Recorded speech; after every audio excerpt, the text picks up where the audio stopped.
Welcome to bright coaching centre. நீங்கள் நம்ம என்ன பார்க்க போகிறோம்னு பார்த்தீங்கன்னா 8th பயாலஜி. ஓகேவா, டிஎன்யூஎஸ்ஆர்பி எஸ்ஐ ப்ரிப்பேர் பண்ணுறவங்களுக்கு எஸ்ஐபிசி ரெண்டு பேருக்குமே சரி 8th பயாலஜியில் டாப் லெவலில் இருக்கிற ஒரு 50 கொஷின் என்னென்னு பார்க்க போகிறோம். ஓகேவா, காதில் மட்டும் கேளுங்க, போதுமானதாக இருக்கும். ஓகேவா, ஏதோ போர்டில் எழுதி காமிக்கிறதோ இது மாதிரி எதுவும் பண்ண போகிறதில்ல, காதில் மட்டும் பாருங்கள் என்னென்னு சொல்லி பார்ப்போம்னு சொல்லிட்டு. சரி, ஃபஸ்ட்டு கொஷின் 8th பயாலஜியில் வெறும் இம்பார்ட்டன்ட் டேஸ், அதாவது முக்கியமான தினங்கள்னு சொல்லிட்டு ஒரு 10 கொஷின் இருக்குது. நான் ஃபஸ்ட்டு அதை சொல்லிடுறேன். உலக பல்லுயிர் தினம் 8th பயாலஜியில் உலக பல்லுயிர் தினம் எப்போ அப்படின்னு பார்த்தோன்னா மே 22. உலக பல்லுயிர் தினம் மே 22. உலக காடுகள் தினம் மார்ச் 21. உலக காடுகள் தினம் எப்போ? மார்ச் 21. ஓகேவா, கதை சொல்லல் தினம்னு கேள்விப்பட்டிருப்பீங்க. சிட்டுக்குருவிகள் தினம், கதை சொல்லல் தினமும் சிட்டுக்குருவிகள் தினமும் ஒன்று தான், மார்ச் 20. கதை சொல்லல் தினம் மார்ச் 20, சிட்டுக்குருவிகள் தினம் மார்ச் 20. கதை சொல்லல் தினம்னு நீங்கள் எதுவுமே படிச்சிருக்க மாட்டீங்க, ஆனால் டெட்டில் ஒரு கொஸ்டின் கேட்டிருக்காங்க, கதை சொல்லல் தினம் எப்போ அப்படின்னு சொல்லிட்டு. ஓகேவா, மார்ச் 20. சிட்டுக்குருவிகள் தினம் எப்போ அப்படின்னா மார்ச் 20. காடுகள் தினம் மார்ச் 21. நீர் தினம் எப்போ? மார்ச் 22. ஓகேவா, உலக இயற்கை பாதுகாப்பு தினம், உலக இயற்கை பாதுகாப்பு தினம் எப்போ அப்படின்னா ஜூன் 28. உலக இயற்கை பாதுகாப்பு தினம்.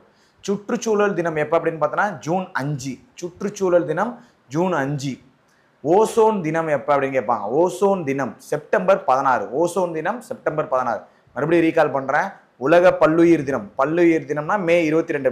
மே மாதத்தில் பல்ல காட்டிட்டு வெயில் அடிச்சிட்டு இருக்கு, பகுனி வெயில்னு சொல்லுவாங்க, பல்ல காட்டி அடிச்சிட்டு இருக்கு. மே மாதத்தில் வச்சுக்கோ, மே 22. ஓகேவா, ரெண்டு மேலே ஒரு பல்லு கீழே ஒரு பல்லு இருக்குன்னு ஞாபகம் வச்சுக்கோ, 2. ஓகேவா, மே 22ஆம் தேதி பல்லுயிர் தினம். காடுகள் தினம்னா 21. அதுக்கு முன்னாடி 20ஆம் தேதி சிட்டுக்குருவிகள் தினம் மார்ச் 20. சிட்டுக்குருவிகள் தினம் மார்ச் 21. என்னன்னு பார்த்தோன்னா காடுகள் தினம். மார்ச் 22 நீர் தினம். ஜூன் 28 உலக இயற்கை பாதுகாப்பு தினம். ஜூன் 5 சுற்றுச்சூழல் தினம். ஓசோன் தினம் எப்போ அப்படின்னு பார்த்தோன்னா செப்டம்பர் 16. ஓகே, உலக வனவிலங்கு தினம், அதாவது world wild life day March 3. World wild life day எப்போ அப்படின்னு பார்த்தோன்னா மார்ச் 3. ஓகே, அடுத்து பச்சை வளைய இயக்கம். பச்சை வளைய இயக்கம் எந்த ஆண்டு தொடங்கப்பட்டது அப்படின்னு பார்த்தீங்கன்னா 1977. பச்சை வளைய இயக்கம் தொடங்கப்பட்ட ஆண்டு 1977. பச்சை வளைய இயக்கத்தை தொடங்கியவர் யாருன்னு கேள்வி கேட்கலாம். வாங்கரி மாதாய். ஓகேவா, வங்கரி மாதாய் அப்படின்னு வரும். பச்சை வளைய இயக்கத்தை தொடங்கியவர் வங்கரி மாதாய். பச்சை வளைய இயக்கம் தொடங்கப்பட்ட ஆண்டு 1977. அந்த வங்கரி மாதாய் என்றவங்க எந்த நாட்டுக்காரர் அப்படின்னு பார்த்தோன்னா கென்யா. ஓகேவா, பச்சை வளைய இயக்கத்தை தொடங்கியவர் வங்கரி மாதாய். அவர் எந்த நாட்டுக்காரர்னு பார்த்தோன்னா கென்யா நாட்டை சேர்ந்தவர். அந்த வங்கரி மாதாய் அமைதிக்கான நோபல் பரிசு பெற்ற ஆண்டு எது அப்படின்னு கேட்பாங்க. ஓகேவா, வங்கரி மாதாய் என்பவர் அமைதிக்கான நோபல் பரிசு பெற்ற ஆண்டு 2004. வங்கரி மாதாய் அமைதிக்கான நோபல் பரிசு பெற்ற ஆண்டு 2004. வங்கரி மாதாய் யாரு? பச்சை வளைய இயக்கத்தை தொடங்கியவர். பச்சை வளைய இயக்கத்தை தொடங்கியவர் வங்கரி மாதாய். அவர் எந்த நாட்டை சேர்ந்தவர்னா கென்யா நாட்டை சேர்ந்தவர். அமைதிக்கான நோபல் பரிசு, அந்த பச்சை வளைய இயக்கத்தை தொடங்கிய வாங்கரி மாதாய் அமைதிக்கான நோபல் பரிசு பெற்ற ஆண்டு எது அப்படின்னு கேட்டாங்கன்னா 2004. ஓகே, சரி, அடுத்து ஒரு தேசிய பூங்காலாம் கொடுத்துருப்பாங்க. கிண்டி தேசிய பூங்கா எங்க அமைந்துள்ளது? கிண்டினா நம்மளுக்கு தெரியும், சென்னையில் அமைஞ்சிருக்குது அப்படின்னு தெரியும். ஓகேவா, கிண்டி தேசிய பூங்கா எங்க இருக்குது? சென்னையில். மன்னர் வளைகுடா தேசிய பூங்கா எங்க இருக்கு? மன்னர் வளைகுடா அப்படின்னு பார்த்தோன்னா ராமநாதபுரம். ஓகேவா, மன்னர் வளைகுடா தேசிய பூங்கா எங்க இருக்குன்னு கேட்டா ராமநாதபுரம். இந்திரா காந்தி தேசிய பூங்கா எங்க இருக்குன்னு கேட்டா கோயம்புத்தூர். இந்திரா காந்தி தேசிய பூங்கா கோயம்புத்தூரில் அமைந்துள்ளது. கிண்டி சென்னை, மன்னர் வளைகுடா கோயம்புத்தூர். மன்னர் வளைகுடா ராமநாதபுரம். இந்திரா காந்தி தேசிய பூங்கா கோயம்புத்தூர். இந்திரா காந்தி தேசிய பூங்கா கோயம்புத்தூர். முதுமலை தேசிய பூங்கா நீலகிரி. நீளமா இருக்கிறனால அது முதுமலை அப்படின்னு சொல்றாங்கன்னு ஞாபகம். முதுமலை தேசிய பூங்கா எங்க அமைந்துள்ளதுன்னு கேட்டா நீலகிரி. முக்கூர்த்தி தேசிய பூங்கா எங்க அமைந்துள்ளதுன்னா நீலகிரி. ஓகேவா, முக்கூர்த்தின்றது நீ மூக்குத்தி ஞாபகம் வச்சுக்கோ. மூக்குத்தி வந்து நீல கலர்ல இருக்குன்னு ஞாபகம் வச்சுக்கோ. முதுமலை தேசிய பூங்கா நீலகிரி, முக்கூர்த்தி தேசிய பூங்கா நீலகிரி. அவ்வளவுதான். கிண்டி சென்னை, மன்னர் வளைகுடா ராமநாதபுரம், இந்திரா காந்தி தேசிய பூங்கா கோயம்புத்தூர், முதுமலை நீலகிரியில இருக்குது. முக்கூர்த்தி தேசிய பூங்கா எங்க இருக்குன்னு பார்த்தா அதுவும் நீலகிரியில இருக்கு. ஓகேவா, முக்கூர்த்தி நீலகிரியில இருக்குது, முதுமலை நீலகிரியில இருக்கு, ஞாபகம் வச்சுக்கோங்க. சரி, அடுத்து கார்பெட் தேசிய பூங்கா. கார்பெட் இந்தியாவின் முதல் தேசிய பூங்கா எதுன்னு கேட்டா கார்பெட் தேசிய பூங்கா. இந்தியாவின் முதல் தேசிய பூங்கா இது கார்பெட் தேசிய பூங்கா. எங்க இருக்குன்னு கேட்டா உத்தரகாண்ட்ல இருக்குது. இந்தியாவின் முதல் தேசிய பூங்கா ஜிம் கார்பெட் தேசிய பூங்கான்னு சொல்லுவாங்க. அது எங்க இருக்கு அப்படின்னு பார்த்தோன்னா உத்தரகாண்ட்ல இருக்கு. அடுத்து துதுவா தேசிய பூங்கா. துதுவா எங்க இருக்குன்னு பார்த்தா உத்தரப்பிரதேஷ். துதுவா தேசிய பூங்கா எங்க இருக்கு? உத்தரப்பிரதேஷ். Jim Corbett Uttarakhand. துதுவா தேசிய பூங்கா எங்க இருக்குன்னு கேட்டா உத்தரப்பிரதேஷ்ல இருக்கு. கிர் தேசிய பூங்கா எங்க இருக்குன்னு பார்த்தா குஜராத். கிர் தேசிய பூங்கா குஜராத்ல இருக்குது. கன்ஹா தேசிய பூங்கா மத்திய பிரதேஷ். கன்ஹா தேசிய பூங்கா மத்திய பிரதேசத்தில் அமைந்துள்ளது. சுந்தர்பன்ஸ் தேசிய பூங்கா எங்க அமைந்துள்ளது? சுந்தர்னு வந்துட்டாலே நீ வந்து கண்ணை மூடிட்டு அடிச்சிடலாம். மேற்கு வங்காளம், வெஸ்ட் பெங்கால் இருக்குன்னு சொல்லிட்டு, ஓகேவா? சுந்தர்பன்ஸ் தேசிய பூங்கா எங்க அமைந்துள்ளதுன்னு கேட்டா மேற்கு வங்காளம். சுந்தர்பன்ஸ் தேசிய பூங்கா மேற்கு வங்காளத்தில் அமைந்துள்ளது. ஜிம் கார்பெட் உத்தரகாண்ட்ல இருக்குது. துதுவா உத்தரப்பிரதேசத்துல இருக்குது. கிர் தேசிய பூங்கா குஜராத்ல இருக்குது. கன்ஹா அப்படின்னா மத்தியில கண்ணை வை அப்படின்னு ஞாபகம். கன்ஹா தேசிய பூங்கா மத்திய பிரதேஷ். துதுவா உத்தரப்பிரதேசம், உத்தரத்துல வந்து தூதிட்டு இருக்காங்க, ஏதாவது ஒன்று ஞாபகம் வச்சுக்கோ. துதுவா தேசிய பூங்கா உத்தரப்பிரதேஷ், கன்ஹானா மத்திய பிரதேஷ், கிர் தேசிய பூங்கா குஜராத். சுந்தர்பன்ஸ், சுந்தர்னு வந்துட்டாலே சுந்தரவன காடெல்லாம் எங்க இருக்குடா? மேற்கு வங்காளம் தான், ஓகேவா? மேற்கு வங்காளம். சுந்தர்பன்ஸ் தேசிய பூங்கா மேற்கு வங்காளம். மேகமலை வனவிலங்கு சரணாலயம் எங்க உள்ளது? மேகமலை வனவிலங்கு சரணாலயம் தேனி. மேகமலை எங்க இருக்குது? தேனியில இருக்குது. வண்டலூர் வனவிலங்கு சரணாலயம் எங்க இருக்கு? சென்னை. வண்டலூர் சென்னை தெரியும், நிறைய பேர் இப்ப ஃபாரஸ்ட்லாம் கூட பிசிக்கல் போயிட்டு வந்திருப்பீங்க, ஓகேவா? மேகமலைன்னு கேட்டா தேனி. வண்டலூர் வனவிலங்கு சரணாலயம் சென்னையில இருக்கு. களக்காடு வனவிலங்கு சரணாலயம் திருநெல்வேலி. களக்காடு திருநெல்வேலியில தான் களம் இருக்கு அப்படின்னு. களக்காடு களக்காடு எங்க இருக்குன்னா திருநெல்வேலி. களக்காடு வனவிலங்கு சரணாலயம் திருநெல்வேலி. சாம்பல் நிற அணில் வனவிலங்கு சரணாலயம் எங்க உள்ளது? சாம்பல் நிற அணில் வனவிலங்கு சரணாலயம் நம்ம காமராஜர் ஊர் விருதுநகர். காமராஜர் ஊர் எதுனா விருதுநகர்ல தான் ஜெயிச்சிருந்திருப்பாரு, ஓகேவா? சாம்பல் நிற அணில் வனவிலங்கு சரணாலயம் எங்க உள்ளதுன்னு கேட்டா அவர் சாம்பல் நிறத்துல இருக்கிறாருன்னு காமராஜரோட ஞாபகம் வச்சுக்கலாம். சாம்பல் நிற அணில் வனவிலங்கு சரணாலயம் எங்க உள்ளது அப்படின்னு கேட்டாங்கன்னா விருதுநகர். வேடந்தாங்கல் பறவைகள் சரணாலயம் எங்க உள்ளதுன்னு கேட்டா காஞ்சிபுரம். வேடந்தாங்கல்னா சென்னை போட்டுறாதீங்க, ஓகேவா? காஞ்சிபுரம். வேடந்தாங்கல் காஞ்சிபுரம். மறுபடியும் சொல்றேன், ஜிம் கார்பெட் இந்தியாவின் முதல் தேசிய பூங்கா. ஜிம் கார்பெட் தேசிய பூங்கா இந்தியாவின் முதல் தேசிய பூங்கா. ஜிம் கார்பெட் தேசிய பூங்கா எங்க இருக்குன்னு கேட்டா உத்தரகாண்ட். துதுவா தேசிய பூங்கா எங்க இருக்குன்னு கேட்டா உத்தரப்பிரதேஷ். கன்ஹா தேசிய பூங்கா எங்க இருக்குன்னு கேட்டா மத்திய பிரதேஷ். சுந்தர்பன்ஸ் தேசிய பூங்கா எங்க உள்ளது அப்படின்னு கேட்டா மேற்கு வங்காளம். மேகமலை தேனியில இருக்குது. மேகமலை வனவிலங்கு சரணாலயம் தேனி. அடுத்து வண்டலூர் வனவிலங்கு சரணாலயம் சென்னை. களக்காடுனா திருநெல்வேலி. சாம்பல் நிற அணில் சரணாலயம்னு கேட்டாங்கன்னா சாம்பல் நேரத்துல யாருக்கா? காமராஜர்னா விருதுநகர். வேடந்தாங்கல் பறவைகள் சரணாலயம் எங்க இருக்குன்னு கேட்டாங்கன்னா காஞ்சிபுரம். உயிர்கோள காப்பகம் இந்தியாவில் மொத்தம் எத்தனை உள்ளது அப்படின்னு கேள்வி கேட்கலாம். உயிர்கோள காப்பகம் இந்தியாவில் மொத்தம் எத்தனை உள்ளதுன்னு ஒவ்வொரு புக்கில் ஒவ்வொன்று போட்டிருப்பான். ஒரு புக்கில் 12ன்னு போட்டிருப்பான், ஒரு புக்கில் 15ன்னு போட்டிருப்பான், ஒரு புக்கில் 18ன்னு போட்டிருப்பான், ஓகேவா? சாரி, 10, 12, 15ன்னு போட்டிருப்பான். நம்மளுக்கு ஆன்சர் என்ன எடுத்துக்கிறீங்க அப்படின்னு பார்த்தீங்கன்னா 18ன்னு எடுத்துக்குவோம், ஓகேவா? நம்ம இன்டர்நெட்டில் வந்து ஆக்சுவலாக 18 இருந்திருக்கும். 10th ஜாகிரபி புக்கில் என்னன்னு பார்த்தோன்னா 15ன்னு போட்டுருந்துருப்பாங்க. நம்மளுக்கு உயிர்கோள காப்பகம் நெட்டில் என்ன சர்ச் பண்ணி பாருங்க. உயிர்கோள காப்பகம் எத்தனை இருக்குன்னா 18, ஞாபகம் வச்சுக்குவோம். அதில் இந்தியாவில் தமிழ்நாட்டில் மட்டும் எத்தனை உயிர்கோள காப்பகம் இருக்குன்னு பார்த்தோன்னா 3. தமிழ்நாட்டில் மொத்தம் எத்தனை இருக்குது அப்படின்னு பார்த்தோன்னா 3.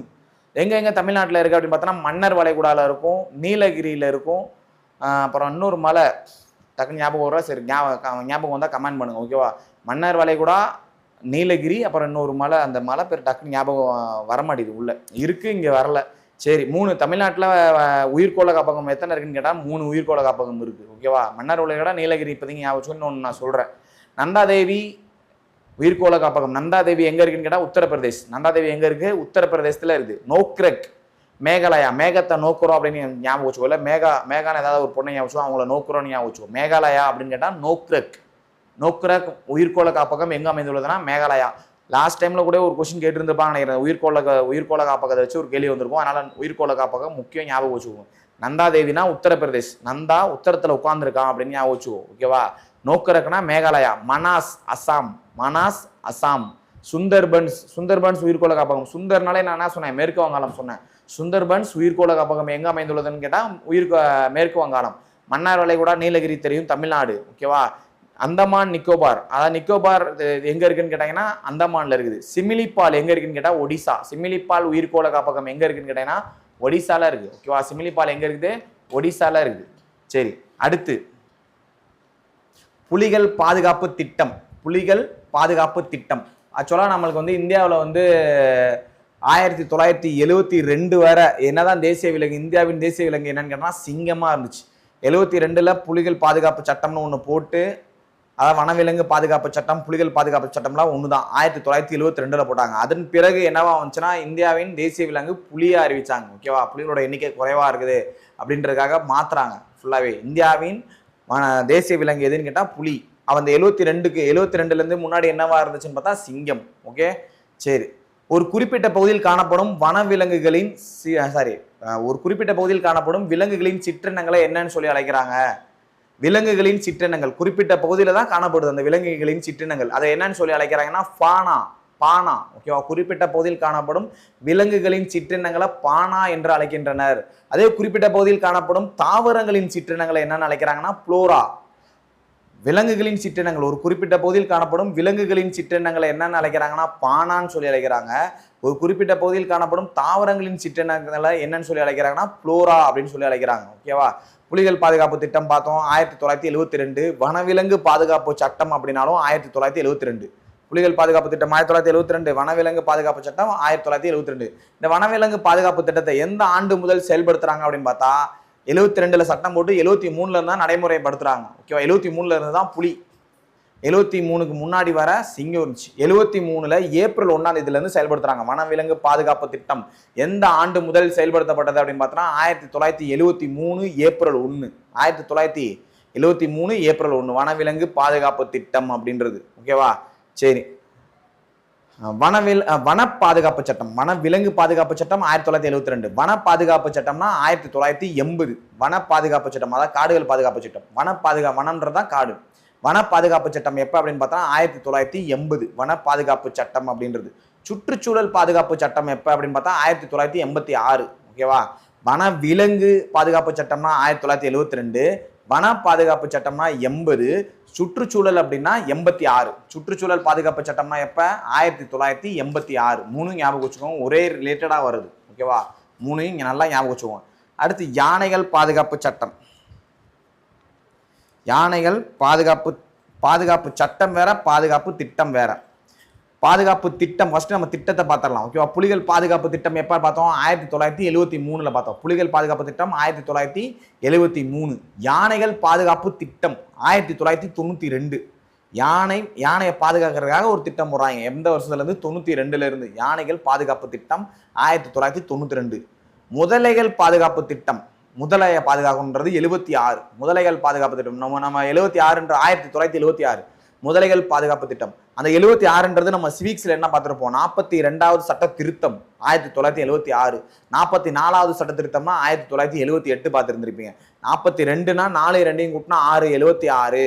44வது சட்ட திருத்தம்னா 4 4 கூட்டினா 8, 78வது சட்ட திருத்தம் அப்படின்னு ஞாபகம். ஓகேவா, அந்த ஏன் இப்ப நான் சொல்ல வரேன்னா 42வது சட்ட திருத்தத்தை தான் என்னன்னு சொல்லுவாங்கன்னா இந்தியாவின் குறுகிய அரசியலமைப்பு, சிறிய அரசியலமைப்பு அப்படின்னு சொல்லுவாங்க. 42வது சட்ட திருத்தத்தை 1976ல, அந்த 1976 தான் அந்த சிறிய அரசியலமைப்பு. ஏன்னா அந்த வருஷம் 76ல நிறைய சட்டத்தை திருத்திருப்பாங்க.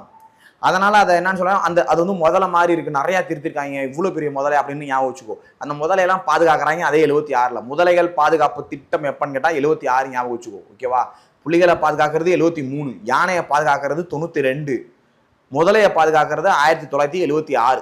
கடல் ஆமைகள் பாதுகாப்பு திட்டம்னா 1999. கடல் ஆமைகள் பாதுகாப்பு திட்டம்னா 1999. கடல் ஆமைகள் பாதுகாப்பு திட்டம் 1999. காண்டாமிருகம் பாதுகாப்பு திட்டம். ஓகேவா, காண்டாமிருகம் பாதுகாப்பு திட்டம் எப்ப அப்படின்னு கேட்டா இந்திய காண்டாமிருகம் பாதுகாப்பு திட்டம் 2020. இப்ப கொரோனா டைம்ல 2020. ஓகேவா, புலி 73, யானை 92, முதல்ல 76 சொல்லியிருந்தேன். ஓகேவா, சிறிய அரசமைப்பு முதல்ல 76, கடலாமை 1999 1999. காண்டாமிருகம் பாதுகாப்பு திட்டம் 2020. ஓகேவா, காண்டாமிருகம் பாதுகாப்பு திட்டம் எப்ப 2020. சரி, அடுத்து சிப்கோ இயக்கம். சிப்கோ இயக்கம் என்ற சொல்லுக்கு என்ன பொருள் அப்படின்னு கேட்கிறாங்க. சிப்கோ என்ற சொல்லுக்கு என்ன பொருள்? ஒட்டி கொள்வது அல்லது கட்டி பிடிப்பது என்று பொருள். சிப்கோ இயக்கம், அதாவது சிப்கோ இயக்கத்தை தொடங்கியவர் யாருன்னு கூட கேள்வி கேட்கலாம். சுந்தர்லால் பகுகுணா. சிப்கோ இயக்கத்தை தொடங்கியவர் சுந்தர்லால் பகுகுணா. ஓகேவா, அந்த சிப்கோ இயக்கம் எந்த ஆண்டு தொடங்கப்பட்டது அப்படின்னு கேட்டாங்கன்னா 1970. சிப்கோ எக்கனாமிக்ஸ்லையும் படிச்சிருந்திருப்பீங்க. ஓகேவா, சிப்கோ இயக்கத்தை தொடங்கியவர் சுந்தர்லால் பகுகுணா. சிப்கோ இயக்கம் தொடங்கப்பட்ட ஆண்டு 1970. சிப்கோ இயக்கம் தொடங்கப்பட்ட ஆண்டு இது 1970. சிப்கோ என்ற சொல்லுக்கு பொருள் என்னன்னு கேட்டா ஒட்டிக்கொள்வது அல்லது கட்டிப்பிடிப்பது என்று பொருள். சிப்கோ என்ற சொல்லுக்கு பொருள் ஒட்டிக்கொள்வது அல்லது கட்டிப்பிடிப்பது என்று பொருள். ஞாபகம் வச்சுக்கோங்க. ஓகேவா, சரி. அடுத்து சைபீரிய கிரேன் பறவைகள் குளிர்காலத்தில் சைபீரியாவில் இருந்து இந்தியாவுக்கு இடம்பெயர்கிறது. அதாவது சைபீரிய கிரேன் சொல்லிட்டு பறவை இருக்குது. ஓகேவா, சைபீரிய கிரேன் பறவைகள்.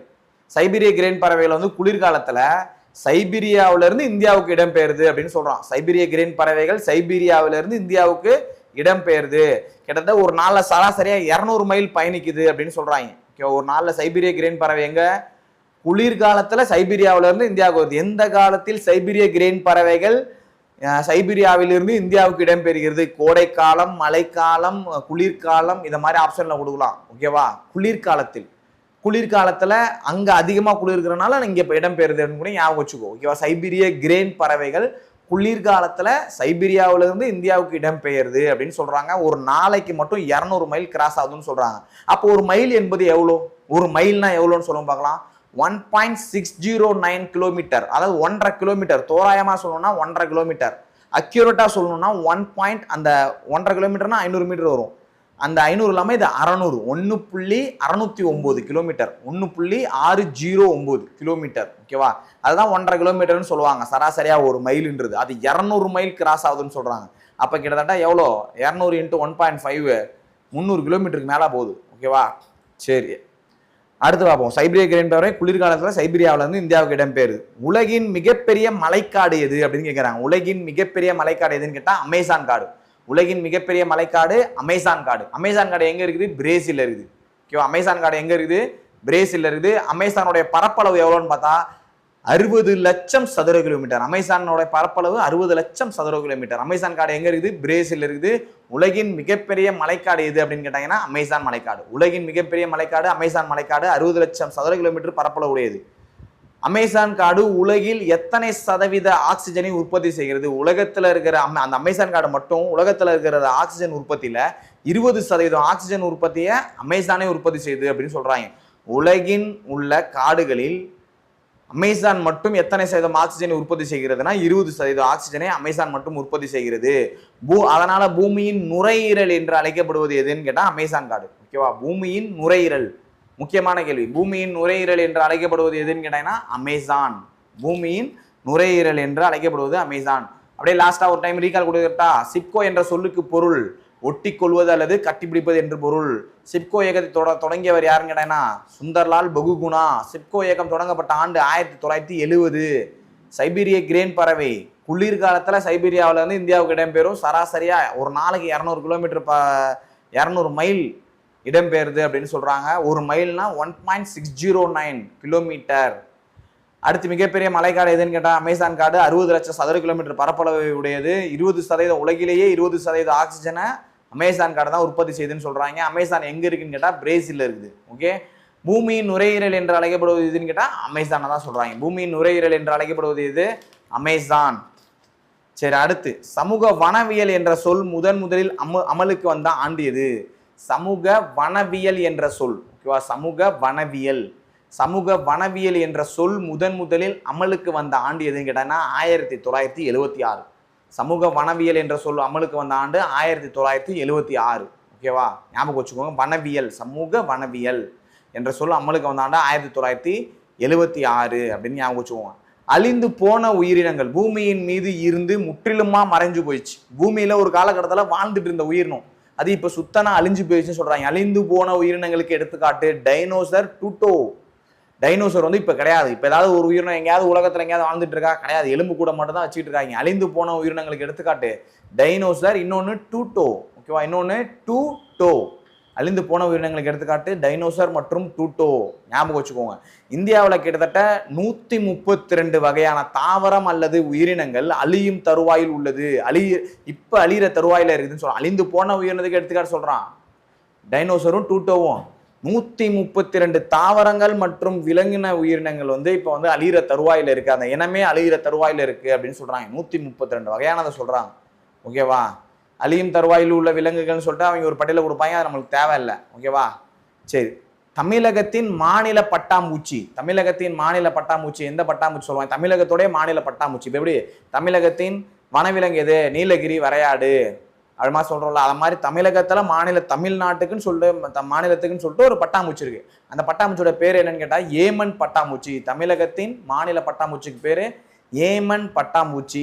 அது எந்த மலையில அதிகமா காணப்படுது? நீலகிரி, அதாவது மேற்கு தொடர்ச்சி மலையா, கிழக்கு தொடர்ச்சி மலையா? ஏதாவது ஒரு மலை கொடுக்கலாம். ஓகேவா? எந்த மலையில் அதிகமாக காணப்படுகிறதுனா மேற்கு தொடர்ச்சி மலையில் மட்டுமே அதிகமாக காணப்படுகிறது. அது அங்கதான் இருக்குதுன்னு சொல்றாங்க.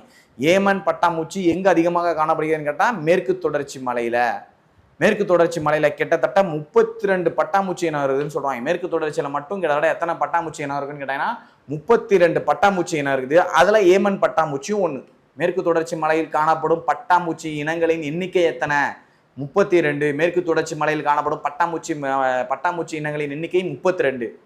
நம்ம தமிழ்நாட்டின் மாநிலத்தின் பட்டாம்பூச்சி எதுன்னு கேட்டாங்கன்னா ஏமன் பட்டாம்பூச்சி. அந்த 32 பட்டாம்பூச்சி வகைகள்ல தான் இந்த ஏமன் பட்டாம்பூச்சி ஒன்று அப்படின்னு சொல்றாங்க. ஓகேவா?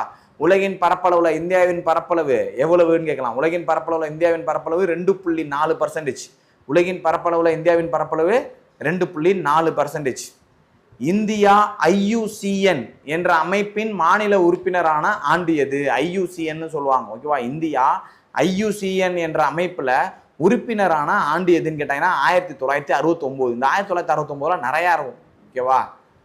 இந்தியா IUCN என்ற அமைப்பில் மாநில உறுப்பினரான ஆண்டு, நம்மளும் ஒரு உறுப்பினர். ஓகேவா? அமைப்பின உறுப்பினரான ஆண்டு 1969. இந்த 14 பேங்க்கு இந்தியாவில் பேங்க் எல்லாம் ஆரம்பிச்சாங்கல்ல, ஆரம்பிச்ச ஒரு 14 பேங்க் இருக்கும். அந்த 14 பேங்கை வந்து தேசியமயமாக்கப்பட்ட ஆண்டு எதுன்னு கேட்டால் 1969. 14 பேங்கை தேசியமயமாக்கப்பட்ட ஆண்டு எதுன்னு கேட்டாங்கன்னா 1969. ஓகேவா? நிறையா இருக்குது. 69 பார்க்கும்போது நிறையா வரும். பார்ப்போம், ஒன்று ஒன்றா பார்ப்போம். IUCN அமைப்பின் இந்திய அலுவலகம் எங்கு நிறுவப்பட்டுள்ளது? IUCN அமைப்பில் நம்ம இந்தியா வந்து உறுப்பினரான ஆண்டு எதுன்னு கேட்டால் 1969. IUCN அமைப்பில் இந்தியா உறுப்பினரான ஆண்டு 1969. அதோட இந்திய அலுவலகம் எங்கே இருக்குன்னு கேட்டால் டெல்லியில் 2007 தான் நிறுவிருக்காங்க. அலுவலகம்னு சொல்லி எங்கே நிறுவிருக்காங்க? டெல்லியில் 2007 நிறுவிருக்காங்க. ஓகேவா? IUCN என்ற அமைப்பு டெல்லியில் நிறுவிருக்காங்க. ஞாபகம் வச்சுக்குவோம். இந்தியாவின் பழமையான மிருக காட்சி சாலை எங்கே அமைந்துள்ளது? இந்தியாவின் பழமையான மிருக காட்சி சாலை, சாரி, இந்தியாவில் கிடையாது, இந்தியாவின் முதல் மிருக காட்சி சாலைனா பராக்பூர். இந்தியாவின் முதல் மிருக காட்சி சாலை. இந்தியாவில் முதல்ல மிருக காட்சி, அதாவது மிருகங்களெல்லாம் வச்சு ஒரு காட்சி சாலை ஆரம்பிக்கிறாங்க. இந்தியாவின் முதல் மிருக காட்சி சாலை பராக்பூர். மிக பழமையான மிருக காட்சி சாலை உலகத்திலேயே மிக பழமையானது. ஒரு முதல்ல அங்கதான் ஸ்டார்ட் பண்ணிருக்காங்க. மிக பழமையானதையா அப்படின்னு சொல்லுவாங்கல்ல. உலகத்திலேயே மிக பழமையான மிருக காட்சி சாலை எங்க அமைந்துள்ளதுன்னு கேட்டா வியன்னா. ஓகேவா? ஆஸ்திரியா அப்படின்னு சொல்லுவாங்க. ஆஸ்திரேலியா வேற, ஆஸ்திரியா வேற. ஆஸ்திரியாவோட கேபிட்டல் தான் வியன்னா. ஆஸ்திரேலியாவோட கேபிட்டல் கேன்பரா.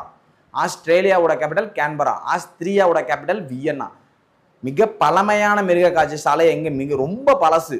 பழமையான மிருக காட்சி சாலை வியன்னால இருக்கு. வியந்து பாக்குறாங்க. வியன்னா. ஓகேவா? வியன்னால இருக்குது. வருஷம் தேவையில்ல. முதல் வருஷம் வந்து சொல்லியிருந்திருப்பாங்க 1759. இது தேவையில்ல. மிக பழமையான மிருக காட்சி சாலை எங்க அமைந்துள்ளது? வியன்னா மட்டும் போதும். இந்தியாவின் முதல் மிருக காட்சி சாலை எங்க அமைந்துள்ளதுன்னு கேட்டா பராக்பூர். இந்தியாவின் முதல் மிருக காட்சி சாலை பராக்பூர்ல அமைந்துள்ளது. ஓகேவா? சரி, அடுத்து தெருக்கல்ல காணப்படுகின்ற குதிரைகளை பராமரிப்பதற்கு அன்று ஒரு நிறுவனம் நிறுவப்பட்டுள்ளது. தெருக்களை காணப்படும் குதிரைகளை பராமரிப்பதற்கென்று ஒரு நிறுவனம் நிறுவிருக்காங்க. அந்த நிறுவனத்தோட பேர் என்னன்னு கேட்டா தான் ப்ளூ கிராஸ். ப்ளூ கிராஸ் முதல்ல ஸ்டார்ட் பண்ணது எதுக்காகனா தெருக்கல்ல குதிரைகள். அந்த காலத்துலலாம் நல்லா யூஸ் பண்ணுறாங்க. குதிரை படைக்கு தான் போர்கள் எல்லாம் குதிரை யூஸ் பண்ணுவாங்க. நம்ம பழைய காலத்துலலாம் பார்த்தீங்கன்னா இந்த ரஜினி படம், கமல், விஜயகாந்த் அந்த படத்துலலாம் பார்த்தீங்கன்னா குதிரையில தான் போய் சண்டையே போடுவாங்க. எதுக்கு எடுத்தாலும் குதிரையில தான் போவாங்க, குதிரையில தான் வருவாங்க.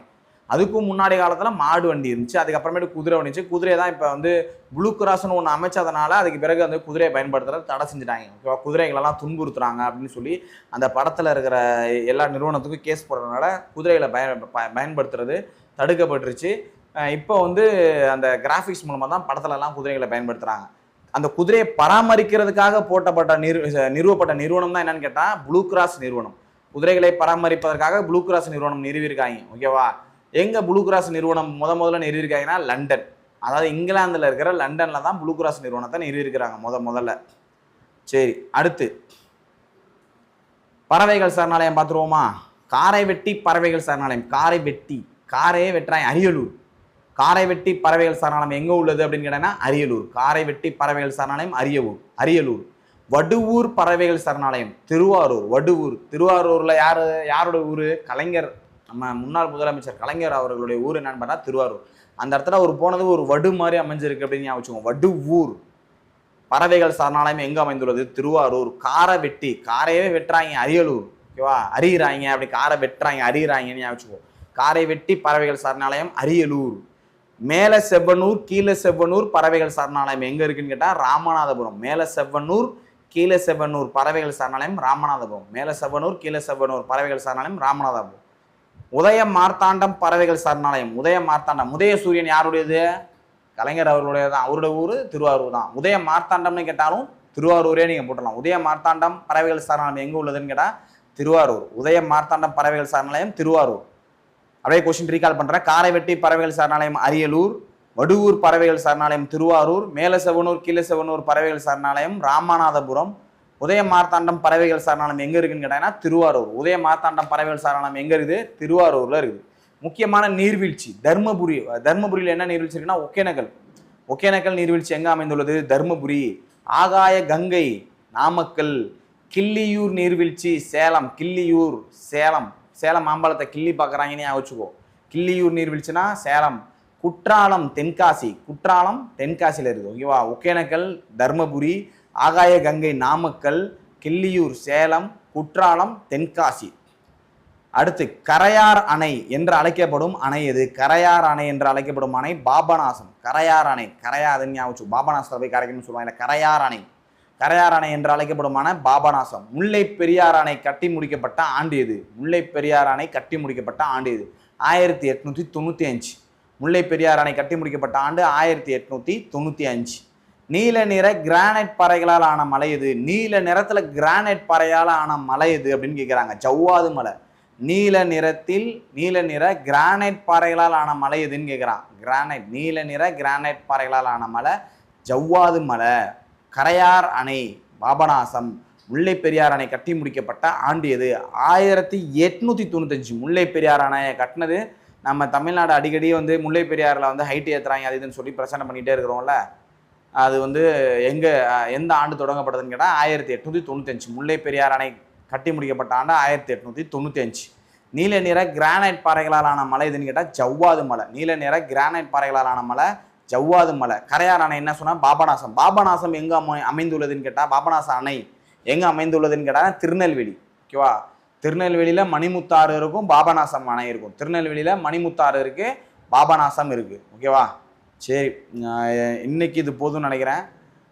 மறுபடியும் நான் சொன்னதெல்லாம் அப்படியே ஒரு டைம் ரீகால் கூட பண்ணி பார்த்துக்கோங்க. நான் எதுவுமே எழுதலை, போர்டில் எழுதியோ எதுவுமே இது பண்ணல. வேகமாக போகணுன்றதுக்காக ஸ்க்ராலிங்லாம் பண்ணி நான் ஒவ்வொன்றா காமிச்சிக்கிட்டு இருந்தேன்னா டைம் ஆகணுன்றதுக்காக காது கொடுத்து நல்லா கேட்டிங்க அப்படின்னா ரொம்ப ரொம்ப யூஸ்ஃபுல்லாக இருக்கும். அப்படியே டெய்லி இந்த வீடியோ பிடிச்சிருந்தது, இதை மாதிரி நல்லா ஃபாலோ பண்ணலாம் சார் அப்படின்னு சொன்னீங்கன்னா நீங்கள் லைக்கை ஏற்றி கமெண்டில் பண்ணுங்கள். உங்களுக்கு இந்த மாதிரி போடுறது பிடிச்சிருக்கா பிடிக்கலன்னு எனக்கு அப்போ தான் தெரியும்.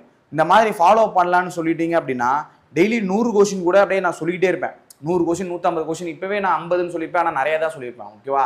அது மாதிரி நிறையா கொஷின் எல்லாத்தையுமே பார்த்துடலாம். சிவிக்ஸ், எக்கனாமிக்ஸ், ஜாகிரஃபின்னு சொல்லிட்டு நான் மட்டும் நிறையா அப்படியே ரிவிஷன் கொடுத்துக்கிட்டே இருப்பேன். லிங்க்கு மேலே லிங்காக போய்கிட்டே இருக்கும். அதை நல்லா காதில் வாங்கினீங்கன்னா நீங்கள் படிச்சிருந்தவங்களுக்கு இது ஈஸியாக இருக்கும். புதுசாக படிக்கிறவங்க இப்போ தான் காதில் வாங்குறீங்கன்னா உங்களுக்கு இது அவ்வளோவா யூஸ்ஃபுல்லாக இருக்குமான்னு எனக்கு தெரில. ஓகேவா? நல்லா படிச்சிருந்து இதை காதில் கேட்டிங்கன்னா நல்லா யூஸ்ஃபுல்லாக இருக்கும். உங்களுக்கு ரொம்ப இந்த வீடியோ பிடிச்சிருந்தது அப்படின்னா லைக்கும் கமெண்ட்டும் பண்ணுங்கள். கண்டினியூ பண்ணுங்கன்னு சொல்லி ஒரு கமெண்ட் போடுங்க. கண்டிப்பாக நான் அடுத்தடுத்த சப்ஜெக்ட்டில் நான் இதை மாதிரி நிறையா கண்டினியூ பண்ணுறேன். அடுத்தடுத்த வீடியோவில் சந்திக்கலாம். ஓகே, சரி. வீடியோ பிடிச்சிருந்தனா லைக் பண்ணுங்கள். கண்டிப்பாக உங்கள் ஃப்ரெண்ட்ஸுக்கு ஷேர் பண்ணுங்கள். அடுத்த வீடியோவில் சந்திக்கலாம். தேங்க்யூ.